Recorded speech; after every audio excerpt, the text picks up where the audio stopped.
Andrés Bello y EduPac de Cabildo.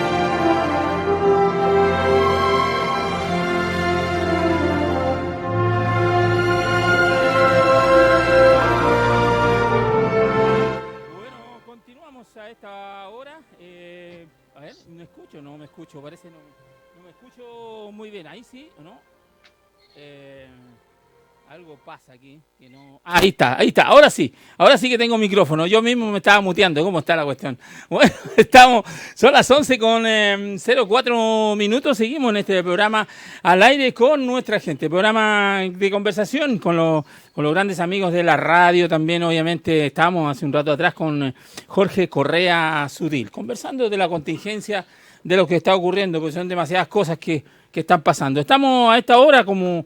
Oye, más de un año conversando ya con Mario aquí en la radio, con Mario Alvarado, concejal de la comuna de Cabildo. Qué gusto tenerte nuevamente. Hacía rato que no conversábamos los dos, estimados amigos. ¿Cómo estás? Primero, tú, tu familia, ¿cómo están? Hola, Hernán, mucho gusto en saludarte nuevamente. Sí, ha pasado harto tiempo que no nos habíamos visto ni siquiera por pantalla. Un saludo también muy cordial a todos los que están conectados en este momento a HI Radio, ¿no? De las distintas plataformas, los que te escuchan directamente por la 88.3 y también por el Facebook, me parece, y otros lugares que... H de Televisión también, ¿eh? H de Televisión. Oye, tenemos una cosa nueva ahora, ojo, que ahora en la página de la radio, la página de la radio, donde solamente se podía escuchar el audio, ahora también está la imagen de HDTV, o sea, estamos saliendo en vivo en directo también por la página de la radio. Así que...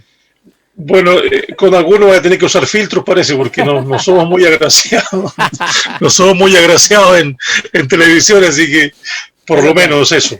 ¿Tu familia? Oye, muy bien, gracias a Dios, muy bien. Con las restricciones, por supuesto, respetando las restricciones. Nosotros estuvimos en cuarentena las 2 semanas prácticamente acá. Y también respetamos mucho bueno, tú sabes que mi señora tiene el negocio. Sí. La primera semana respetó a rajatabla también la cuarentena con los trabajadores, así que por ese lado bien. Y no salí la otra semana tampoco, porque había que dar un poco de ejemplo en el respeto de la cuarentena como autoridad y el miedo. Yo lo he dicho hasta el cansancio, yo le tengo miedo al bicho. Yo me he cuidado muchísimo porque le tengo mucho miedo al bichito ese del coronavirus, sí, que lamentablemente aumentó mucho los contagios. Al parecer ahora hay una curva ascendente, ya varios días que bajamos de los 7.000, digamos, a 8.000. Increíble. En la familia, si bien el núcleo nuestro aquí de Cabildo, bien, gracias a Dios, sí. Decir también que efectivamente inunda un poco el miedo, porque mi señora, la Aide, perdió 2 primos hermanos en esta pandemia, muy cercanos además, uno de los Gales y otro de la Ligua, ¿no? Sí. Familias que siempre habíamos estado juntos, habíamos convivido, y bueno, si me están escuchando, un cariñoso saludo para ellos, a las familias de la Angelita, del Juanito, que se nos fueron temprano y a causa del coronavirus. Entonces, claro, uno cree que, o cuando partió esta pandemia, pensábamos que la íbamos a sortear de alguna forma, y como te dije, el núcleo familiar sí, hasta ahora, pero sí tiene las consecuencias, como te he dicho ahora, de estos seres queridos cercanos y amigos también. Sí. Sí. Oye, si se nos fueron amigos del barrio este año, estos 13 meses que parecen tan largos, sí. Desde el momento que se anunció la pandemia. Así es. Así que, complicado. Y yo, en un momento determinado, cuando conversábamos de esto, tendremos que, cuando las puertas se abran de nuevo y caminemos tranquilamente por las calles, en un momento se van a tener que dar. Vamos a tener que recordar a nuestros seres queridos que se marcharon, sí, de alguna manera, sí. porque por naturaleza nosotros tendemos a hacer homenajes, incluso espirituales, ¿no? Los religiosos dirán un duelo, pero hay una naturaleza nuestra, esa forma también de despedirse de nuestros seres queridos, y no hemos tenido la oportunidad de hacerlo como corresponde. Así es. Entonces vamos a tener que llegar como sociedad también en ese momento de hacerlo y de atenderlo y abrazarnos nuevamente, y no sé. Sí. Es parte de nuestra forma de ser. Así es, Mario. Oye, Mario, hablando un poquito de la contingencia, bueno, acá va a haber un cambio ministerial y la verdad es que han habido muchísimos contrarios a la designación del nuevo ministro del Trabajo, porque obviamente, al parecer, ¿no es cierto? No soy quien para decir decir que es así, pero al parecer él estuvo oponiéndose bueno, desde que volvió a la democracia, que este señor ha estado en el Parlamento y que obviamente había un problema ahí, que él siempre había estado en contra de muchas medidas que iban en favor de los trabajadores y todo, y hoy día, o sea, si es cierto todo lo que se habla, otro error del presidente Piñera de designar a alguien que primero está contrario a todas las cosas que hoy día tiene que trabajar en pos de conseguir las cosas, como la reforma a las pensiones, en fin. Está complicado. La opinión del mundo en general, del mundo político, está muy enojado con el presidente de haber asignado a este nuevo ministro del trabajo. ¿Cuál es tu opinión ahí? Del trabajo. Sí. Sí, yo no sé si sea error o no, porque vamos a ver cuáles son los objetivos que tiene la designación. Sí. ¿No? Sí. Ciertamente para la oposición es un error político haber puesto al ministerio a Patricio Melero. Sí. Porque las personas traen consigo una historia también, ¿no? Así entonces, Patricio Melero del año 90 ha defendido un sector de nuestra sociedad, que es el sector más acomodado. Estamos hablando de empresarios, estamos hablando de la AFP, estamos hablando de esa parte de la sociedad. Del año 90, que ha sido parlamentario, y se le considera de los UDI bastante duro en este campo, ¿no? Yo creo que es neoliberal. Se opuso a muchas determinaciones en su momento que favorecían a los trabajadores. Hablemos de los proyectos de ley que en un momento determinado quisieron hacerse respecto de los sindicatos. Hablemos de las 40 horas que estaban también en el Parlamento, que no prosperó por el estallido social. Hablemos un poco de la definición del respecto de este proyecto en pensiones, donde él es un acérrimo defensor incluso de las AFP y del 6% para que la cotización sea individual. Entonces, es muy difícil va a ser el diálogo con él. Es más, la oposición ha dicho que prácticamente el avance o sacar una ley en favor de pensiones, en este caso, va a ser muy difícil estando el ministro presente. Sí. ¿Y por qué tú me dices, perdón, por qué digo que depende de los objetivos que tenga, es un error o no es un error? Porque yo no sé, y ahí ya no sé si entre en la idea conspiracional o no, ¿no? Vemos que los súper ricos hoy en día se hicieron con la pandemia mucho más ricos, y también ocurrió en Chile. Y uno de esos más ricos que se favoreció bastante en pandemia fue el mismo presidente de la República. Y los más ricos tienen sus recursos en estas empresas que estamos mencionando, ¿no? Sí. Entonces, yo no sé si fue un error o más bien es un dique, o más bien es un favorecedor de lo que estamos, del sector que estamos conversando, de los empresarios. Sí, así es. Entonces, también hay una lectura respecto de eso, ¿no? Va a ser complicado. Yo creo que la reforma no va a prosperar. Si bien yo he escuchado decir que ahora como rol de ministro le toca perdón, como siendo ministro le toca un rol distinto del de ser parlamentario, pero también lo he escuchado decir que es un hombre de convicciones. ¿Y cuáles son sus convicciones? En la defensa de una economía neoliberal y defender a un sector privado, sobre todo empresarial. Así que lo veo complicado. Sí, sí. Y si tú dices que es error en el momento coyuntural para lo que requiere el país, efectivamente es un error para mí. Claro, porque estamos con estamos a puerta, ¿no es cierto?, va a ser una pelea grande ahí entre el Parlamento y el TC por el tema del retiro del tercer 10%, y además la reforma a las pensiones, o sea, y algo que fue totalmente contrario en sus votaciones. O sea, a ver, yo puedo dar mi opinión, pero aquí lo que es importante es que él votó en contra de muchas cosas, medidas que iban en pos de una reforma a las pensiones, o el tema de que tiene que ver con la dirección del trabajo y todo eso. Entonces, ojalá que vamos a ponerlo ya, lo vamos a poner buenas personas, que se arrepienta de todo lo que hizo y ahora sea un buen ministro del trabajo. Esperemos que sea así. Está difícil, pero es difícil porque él representó un sector durante 30 años, pues.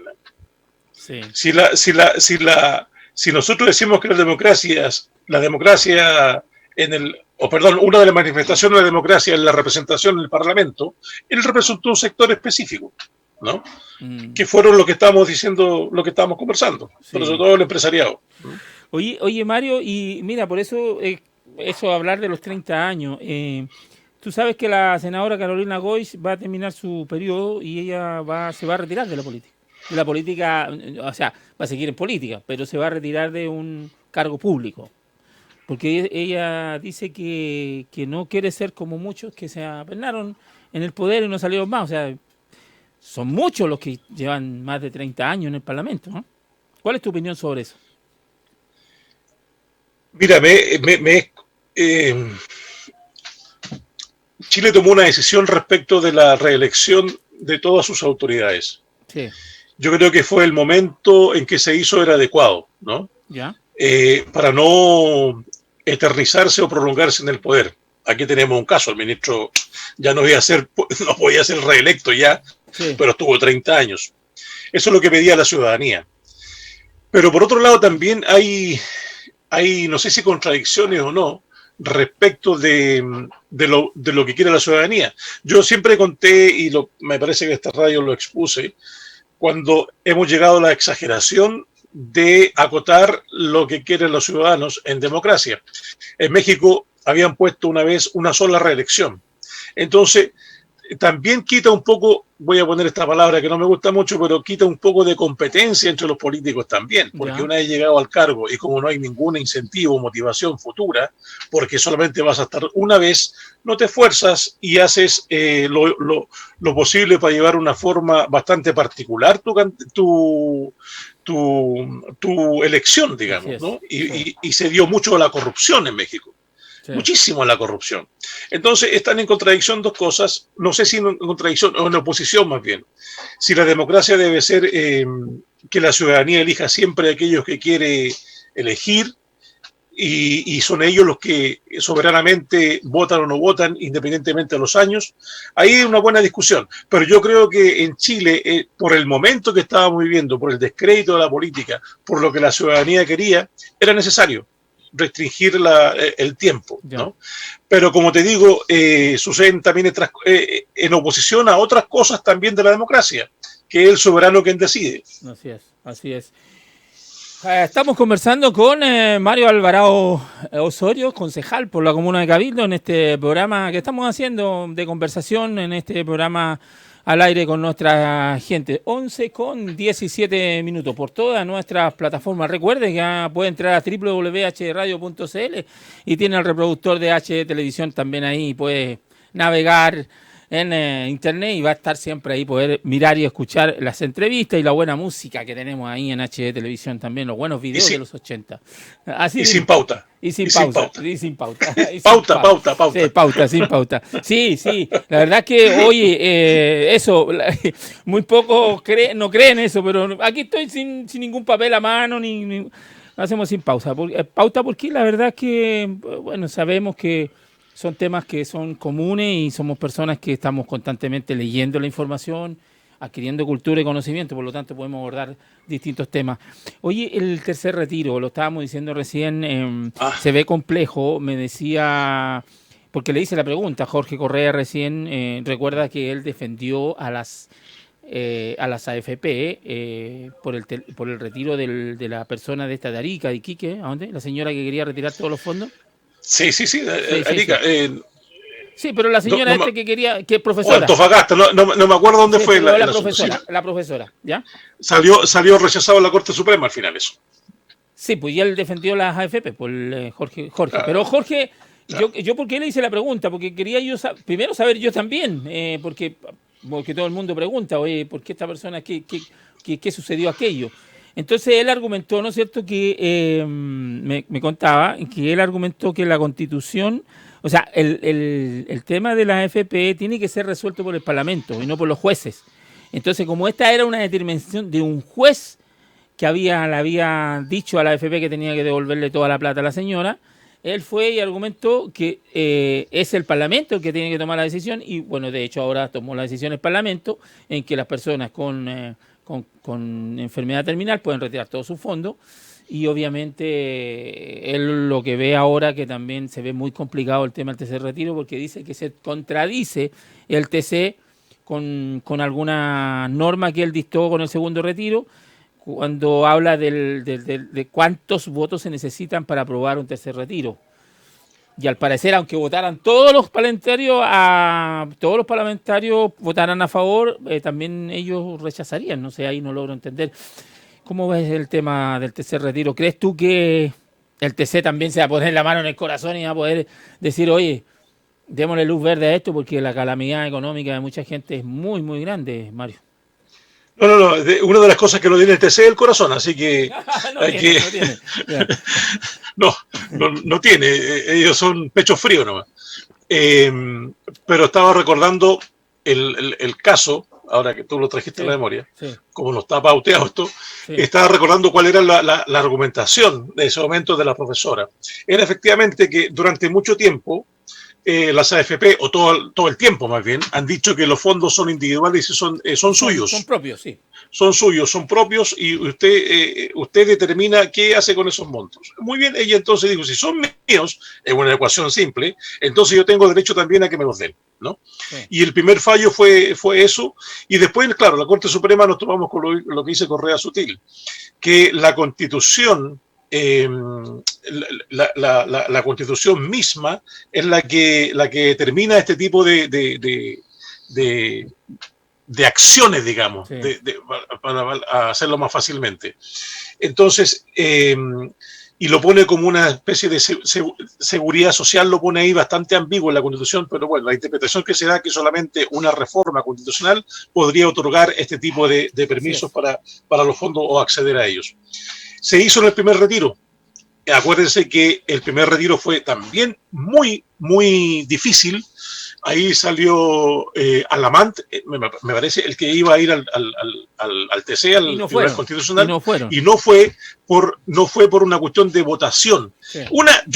Dos cosas, ¿no? Una cuestión política. Sí. Estaba toda la ciudadanía muy tensa, además, porque necesitaba los fondos para llevar adelante la pandemia, si eso es lo que pasaba. Acuérdense que los IFE primero fueron bastante paupérrimos y hubo una discusión bastante grande respecto del monto del primer IFE. Acuérdense que eran 65,000 pesos. Sí.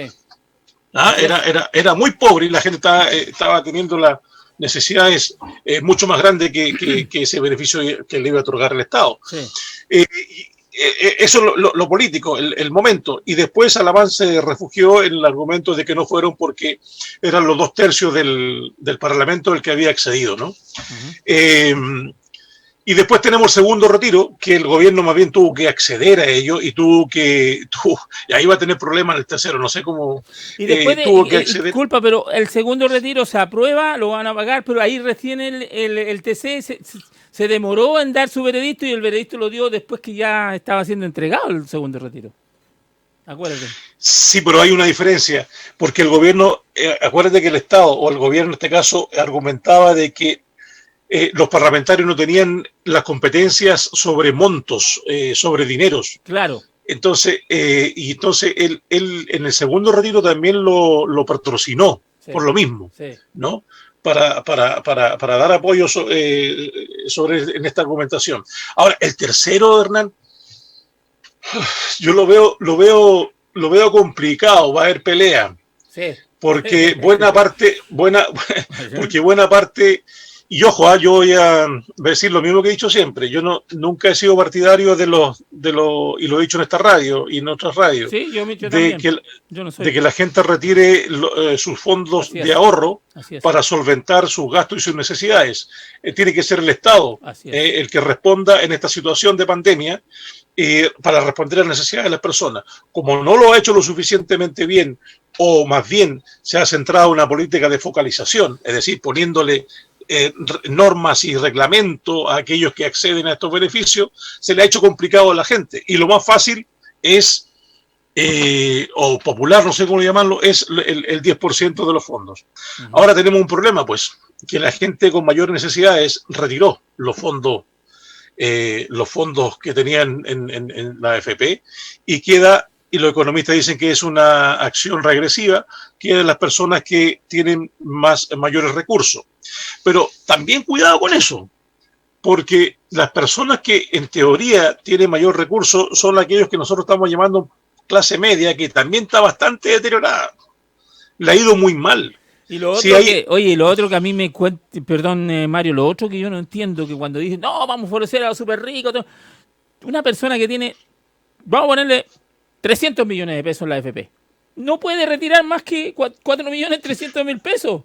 4 millones, sí. Nada más. Sí. O sea, aunque tenga 300, 400, tiene el tope de 4.300.000 pesos y hoy día 4.300.000 pesos no es un gran platal, pues, Mario.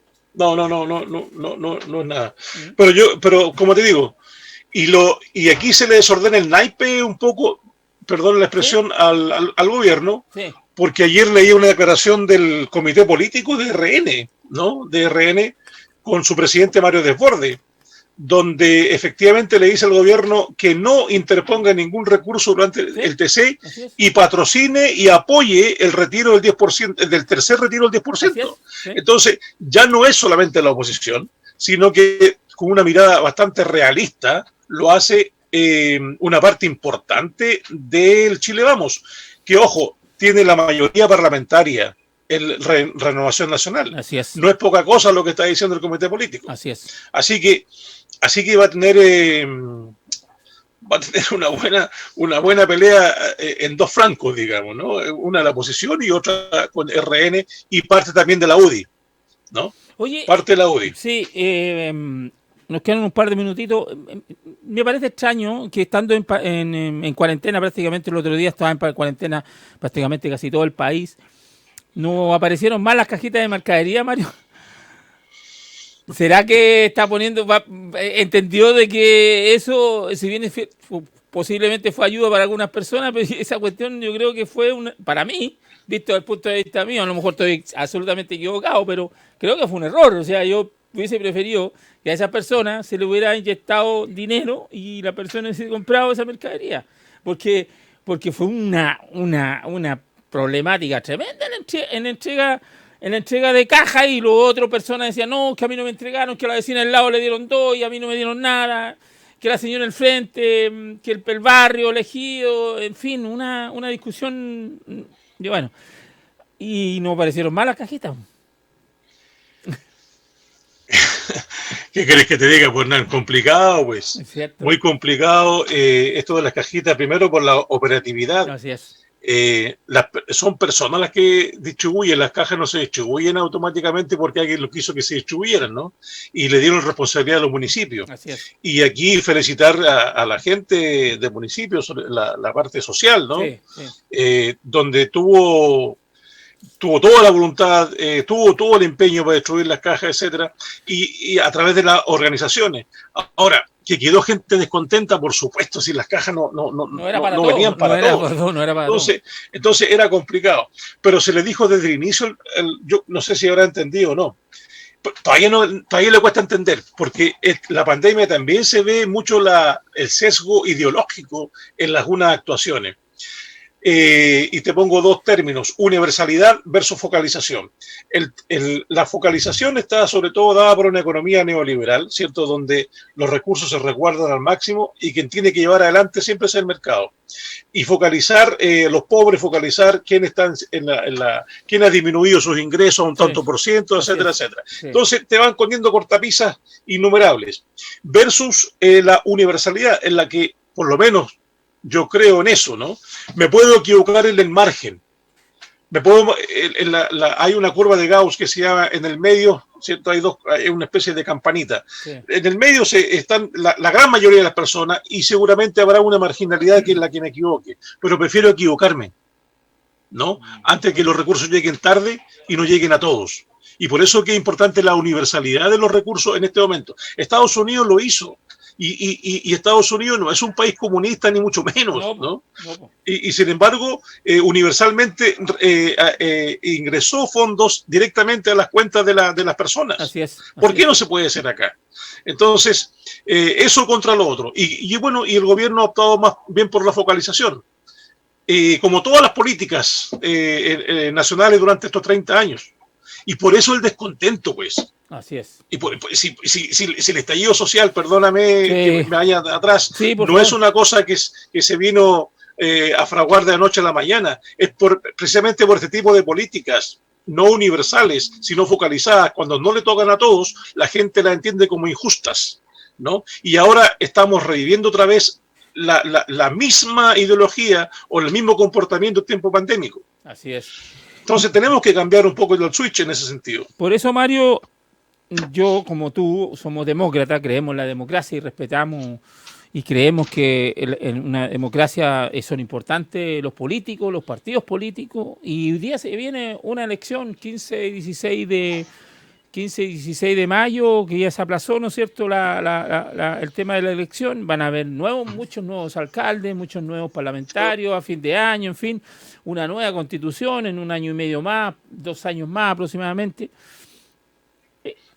Y esto yo creo que el mensaje que nos dejó ese 18 de octubre, yo creo que no lo tome y el que no entienda, como lo estamos conversando ahora, que es una acumulación de problemas, ¿no es cierto?, sociales, y que todos los que ingresen a la política nueva, los nuevos elegidos, desde un concejal hasta un presidente de la República a fin de año, tienen que entender que tienen que cambiar absolutamente el chip, de entender de que el hacer política de aquí en adelante es con la gente, es con el diálogo con la gente, escuchando a la gente, visitando a la gente. Ya tiene que entender el político que no vaya y recorra las calles cada 4 años para ir a buscar un voto, sino que una vez elegido, visite a todos, porque pasa a ser elegido, y de ser elegido pasa a representar a todas las personas, los que votaron por él y los que no votaron. Yo creo que la política tiene que entender y cambiar el chip, Mario, ¿eh? Efectivamente, estamos acostumbrados a que las autoridades, o estaban por lo menos, una especie de legado, no sé, histórico, un poco colonial, ¿no? Donde las autoridades son aquellas que dictan la política territorial, nacional, comunal, y con la poca participación muchas veces de la gente en los territorios. Sí. Yo creo que podríamos cambiar con una sencilla ecuación de ahora en adelante. Aquel que quiera estar ante un municipio, ante una región, ante un país, debe ejercer un poder obedidencial, ¿no? Sí. Es decir, un poder obedidencial. Tienes el poder para tomar ciertas decisiones, pero obedeciendo aquello también lo que quiere la ciudadanía. Uh-huh. Y para eso requieres tú cambiar, como dijimos, el switch, ¿no? Sí. De la verticalidad a a una participación y a una mayor horizontalidad. ¿Qué quieren las comunidades? ¿Qué quieren las organizaciones respecto de sus necesidades? Yo creo que ese tendría que ser el nuevo comienzo de las autoridades. Sí, sí. ¿No? Sí, oye, Mario, y de verdad, sí, ojalá se haga este 15 y el 16, porque si no se va a complicar muchísimo hacia adelante el calendario de las elecciones que tenemos por delante. Tenemos parlamentarias, tenemos presidenciales a fin de año, se complicaría muchísimo. Así que, por eso la gente, nosotros, ¿qué tenemos que hacer? Llamar a que la gente realmente se cuide. A ver, vacuna. La mejor vacuna es que nos cuidemos entre todos y que nos cuidemos y realmente usemos las medidas que nos da el ministro. El ministro, tú sabes que es nuestro amigo, tú también lo conoces. Yo creo que ha hecho una buena pega. Lo que pasa es que hay algunos que están pidiendo su cabeza, pero yo insisto, pueden haber 10 ministros paris dando instrucciones, pero si la gente, yo no le hago caso y salgo sin mascarilla, no me lavo las manos, no me protejo, no hago distanciamiento social, la mejor vacuna es que yo me cuide y así cuido a los demás, ¿o no, Mario? Primero, es difícil ser ministro, ¿no? Sí, porque él es médico, sí, y me imagino que tendrá contradicciones internas, nosotros lo conocemos, sí, tendrá contradicciones internas en su forma de pensar como médico, sí, y a la vez como ministro que depende del presidente, sobre todo en las decisiones finales, ¿no? así es. Entonces tiene que responder también a eso, a una parte política importante en su ministerio. Y muchas de las decisiones que se toman, incluso en salud, son más bien políticas. Entonces, yo creo que debe sentir una contradicción interna.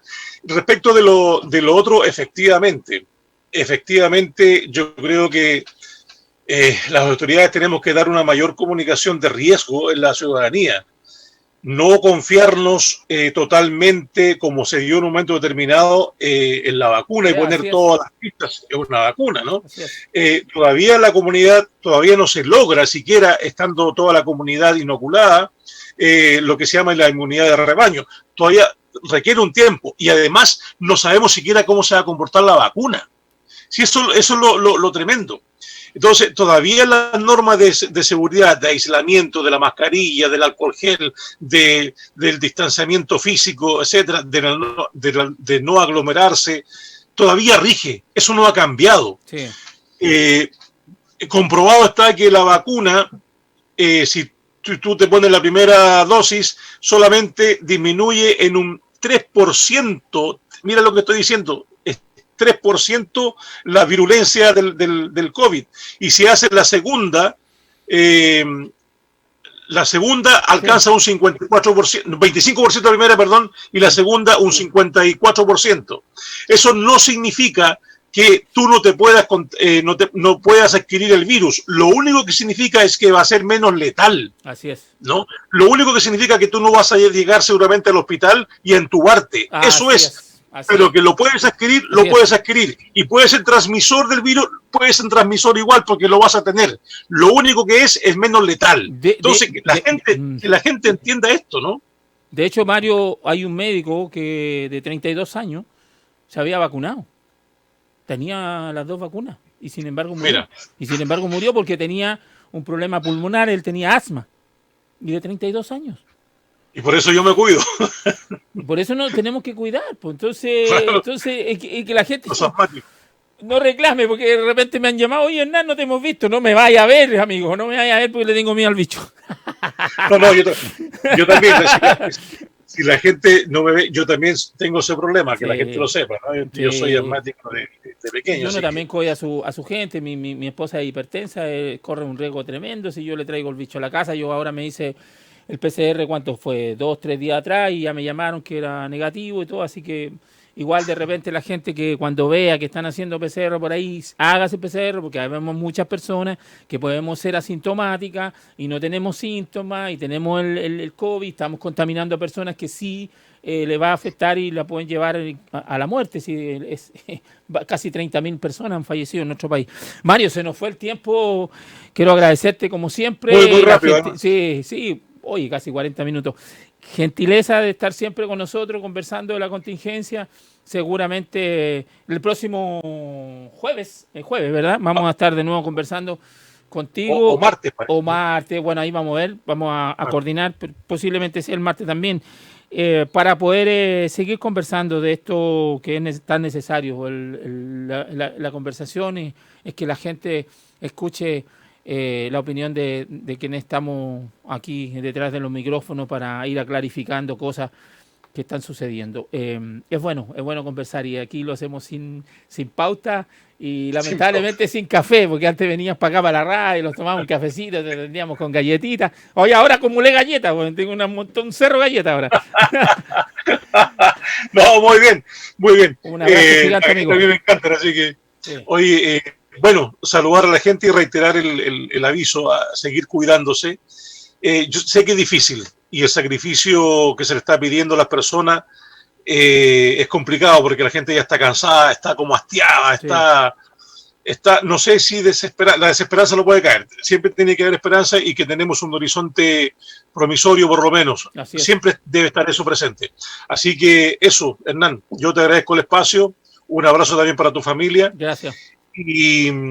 Y también ser solidarios dentro de las capacidades que uno tenga y los espacios que uno tenga para desarrollarse, para desenvolverse. Sí. Siempre hay personas con más necesidad que uno, así que también uno debe estar atento a eso, empezando por la misma familia, ¿no?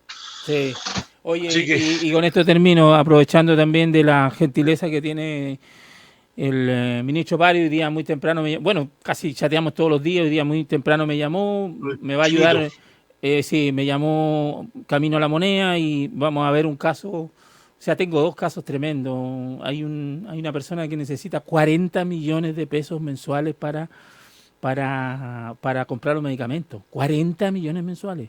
Hay otro niñito por ahí que creo que le sale 30 o 40 millones de pesos la operación. Bueno, quiero agradecer públicamente al ministro París, que de verdad yo cada vez que lo requiero y cada vez que necesito que me haga un puente, alguna cuestión, ahí está siempre atento. Así que de eso hablamos cuando decimos que los derechos deben ser universales, sobre todo en salud, ¿no? Y lo otro, también saludar a tu familia. Yo lo había hecho, Hernán, por la pérdida del Chinito. Sí, mi hermanito. Lo conozco desde... No lo conozco, él nos conoció de cuando éramos chicos, digamos, ¿no? Del barrio, así que un abrazo fraterno. Yo sé. Habíamos conversado ya, pero bueno. Me emociono porque se quedó en mis brazos, pero está descansando. El regalón de todos nosotros, no solamente nosotros como familia, sino que de mucha gente aquí en Cabildo. Era un personaje de Cabildo, la verdad. Se iba a la plaza y conversaba con todo el mundo. Él tenía tema para todos, así que... y el Chino, como digo, lo conocimos del barrio, jugando la pelota allá en las canchas polvorientas de la Nueva Cabildo, así que... Sí, vale. Bueno, un abrazo. Amigo mío. Hablamos. No te vayas, por favor, Mario. Estuvimos con Mario Alvarado, concejal de la Comuna de Cabildo, en el programa Al Aire con Nuestra Gente. Lo dejamos, y en cualquier minuto volvemos con otro buen entrevistado como el que tenemos hoy día. Chao, que estén bien. Gracias. A esta hora, en H Radio estamos presentando Al Aire con Nuestra Gente. Programa con el auspicio de la Fundación Educacional EduPac, con los colegios Andrés Bello,